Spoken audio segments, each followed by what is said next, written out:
बड़ी खबर से नाडा ने बजरंग पुनिया को फिलहाल सस्पेंड किया है।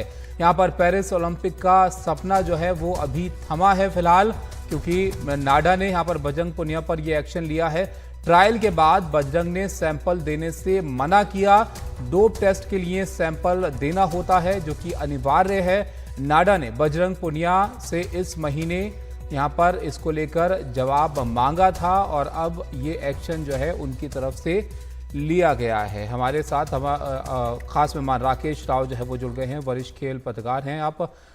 राकेश जी, इस फैसले को कैसे यहां पर समझा जाए? क्या पेरिस ओलंपिक का सपना यहां पर इस पर असर पड़ेगा इससे? बिल्कुल, देखिए होता यह है कि अगर जैसे कि रूल कहता है, एंटी डोपिंग रूल ये है कि ओनस जो है सैंपल देने का वो आपके ऊपर है, जो भी रेसलर है उसका है। आपके पीछे लोग भागते रहें और आप ना आए उस पे, तो वो सारा का ओनस आपके ऊपर है। तो यहाँ जो बजरंग ने जो किया, क्योंकि वो जब ये मार्च में जब ये ट्रायल हुए थे तो वो हार गए थे अपना जो उनका जो मेन जो बाउट था, उस बाउट के चलते जैसे वो हारे वो रुके नहीं सोनीपत में, वो फटाफट बैग पैक करके निकल लिए वहां से। लेकिन ऐसा आपको नहीं करना था, क्योंकि रूल्स ये कहते हैं कि अगर आप वहां पे हैं और उसके बाद थर्ड और फोर्थ जो प्लेस था उसके लिए ही एक बाउट थी, इन्होंने उसका भी इंतजार नहीं किया और ये वहां से आगे निकल आए। तो ये चीज जो है ये एक्सेप्ट नहीं की जाती है। और इसका दूसरा रीजन ये भी है कि उसमें ये मान के चला जाता है कि अगर आपने सैंपल नहीं दिया तो आप दोषी हैं। मतलब दोषी मतलब क्योंकि आपको कुछ छुपाना है इसलिए आपने ये हरकत की है। तो इसमें चाहे उनकी गलती हो भी या ना हो, चाहे वो डोप्ड भी ना हो, लेकिन उनका ये जो रूल के खिलाफ जो उन्होंने किया है ये उसके लिए है। अभी वो डोप्ड नहीं है।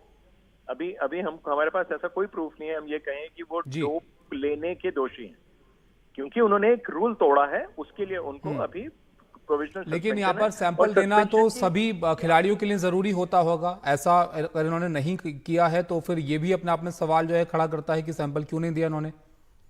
देखिए, पहली बात तो ये है कि प्रोविजनली ये जो हुआ है, अभी देखिए उनकी अवधि भी नहीं बताई गई कि कब तक इनके ऊपर सस्पेंशन है। अभी इनको बताया गया है कि आप आके एक्सप्लेन करें जो रेसलिंग की उनकी लाइक WFI जो है उनको भी अभी उनको कांटेक्ट करना है, अभी वो भी जारी है। अभी तक हमारे पास पूरी जानकारी नहीं है, लेकिन ये जरूर है कि अगर आप रूल फॉलो नहीं कर रहे हैं और आपको एक बार बोला गया, 2 बार बोला गया, और ये एक प्रतिष्ठित रेसलर हैं, इनको पता है रूल्स क्या है। ये कोई नए वो नहीं है जिनको पता ही नहीं था कि सवारे मुझे नहीं मालूम था कि मुझे सैंपल देना पड़ता है। आपको देना पड़ेगा, क्योंकि ये नाडा का है और आपके ट्रायल्स हो रहे हैं जो कि ऑफिशियल ट्रायल्स हैं आपके। इस ट्रायल के रिजल्ट के ऊपर आपका सिलेक्शन जो है वो निर्भर करता है। तो आपको इतना बड़ा राकेश जी, नियम सब खिलाड़ियों के लिए बराबर हैं, इनके लिए भी वही नियम है जो बाकी सबके लिए है। लेकिन इसको ये भी बहुत संक्षिप्त में बताएगा, ये भी समझा जाए कि अब जब तक ये निलंबन है तब तक ये किसी टूर्नामेंट ट्रायल्स में जो है वो भाग नहीं ले पाएंगे, कहीं नहीं जा पाएंगे। ये जितने ये जो कहते हैं कि साहब हम ट्रेनिंग के लिए हम वहां चले जाएं, कजाकिस्तान चले जाएं, उज्बेकिस्तान चले जाएं, यूक्रेन चले जाएं, ये वहां भी नहीं जा सकते हैं अब, क्योंकि ये नाडा का है। ये तो इंडिया पे ही रुका हुआ है अभी। तो ये तो हमारी जो नेशनल फेडरेशन, ये जो नेशनल एंटी डोपिंग एजेंसी है, उन्होंने बैन किया है। तो ये तो भी तो कंट्री से बाहर जा ही नहीं सकते हैं जी। चलिए, बहुत शुक्रिया सर आपका हमारे साथ जुड़ने के लिए और इस मामले को समझाने के लिए। तो बजरंग पुनिया की एक तरह से यहाँ पर समझिए मुश्किल जो है वो बढ़ सकती है आगे भी, क्योंकि नाडा ने यहाँ पर बजरंग पुनिया को फिलहाल सस्पेंड किया है और यहाँ पर ट्रायल के बाद बजरंग ने अपना सैंपल देने से जो है वो मना किया था, जिसके बाद ये एक्शन यहाँ पर लिया गया है।